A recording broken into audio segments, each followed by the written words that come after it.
We are very, very focused on travel bans when they impact something as seriously as you see in Egypt, because most of our members have big businesses in Egypt, and they are very clear that we have to be communicating very loud about these issues when they happen.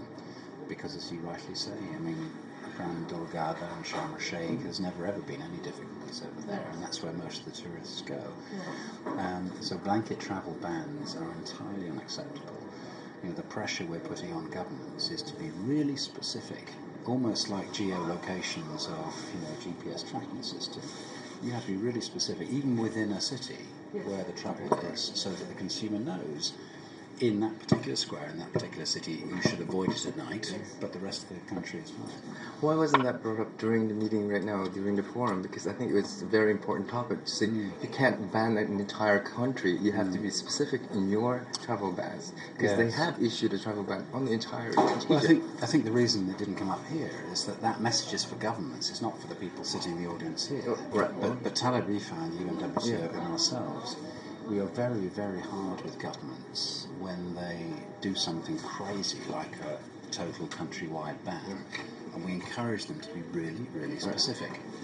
But we're not always successful, it has to be said. And do you have access to the talk about these things, the Prime Minister level? Yeah, we do it in general terms, but let me explain. When we go and see a Prime Minister or a President, we probably have 5 big things to talk about.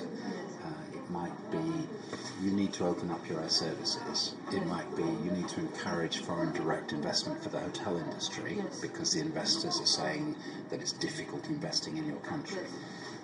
It might be something to do with distribution, for example, or it might be just educating them about the importance of the industry for jobs and for GDP. Because in most cases, the presidents and prime ministers in any country don't understand how big this industry is in terms of its GDP and generation of jobs. So part of the meeting is educational, telling them, and the rest of it is being very specific. You really need to do this and this and this and this and this in your country if you want to stimulate travel and tourism.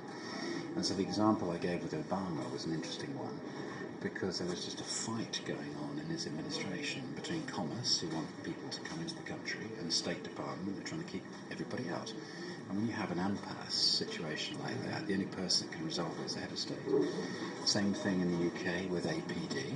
You have a Treasury Department that is taking all this income stream from APD, and then you have Visit Britain and the tourism people who are saying, we need lots of people to come in. And the two things are not consistent. And that's why we focus our attention as high as we can get in any government, President, Prime Minister. I think 2 or 3 years ago, actually, Ethiopian News had asked you and Taleb Rifai, among other people, asked to write about Egypt, the Egypt situation. Have your views changed as far as supporting Egypt in terms of its travel and tourism at the moment?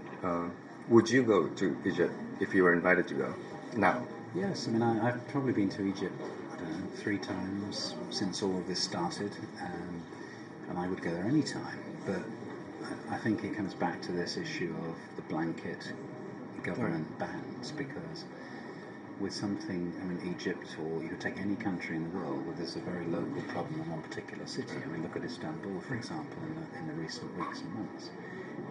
Most of the tourists going to Turkey and going to Egypt are going nowhere near the capital cities. They're going to where the resort areas are. And so the clarity of communication coming out from the country is really important. It's safe, but there is a problem in this square after 10 o'clock at night. I think one thing that hasn't been pointed out and should be pointed out is the fact that even with the chaos and the violence that's going on in Egypt, no single tourist has been harmed as a result. Yeah, exactly right. And if you don't consider the ladies, the CNN. That's a journalist being stupid. That's a journalist being stupid. She's not being supposed to be. Yeah, we're talking about tourists. But you are right. I mean, many years ago, there was one American tourist killed on a cruise ship in the Mediterranean. It was all called the Achille Laura. It's a long time ago now, but that one tourist being killed by terrorists on a cruise ship just switched off the American travellers for about 2 years. And you could still have the same sort of effect. And because of the power of the internet and social networking now, this news travels very, very fast. Exactly. And so, Fast changing. But the point you made is very, very important. You're right, not one tourist yet, it's fortunate. Lessons from Seoul. Yes. Well, I think there were a number. The first and perhaps the biggest lesson is when you listen to people like Tony Blair and Bill Clinton talk, they talk about the role of travel and tourism for creating peace and for generating jobs and GDP. But Bill Clinton said in Abu Dhabi that peace is better than war, and that travel and tourism is a fantastic vehicle, and he genuinely believes, as does Tony Blair, the more you can get people to travel and understand each other's cultures, the less likely there is to be conflict.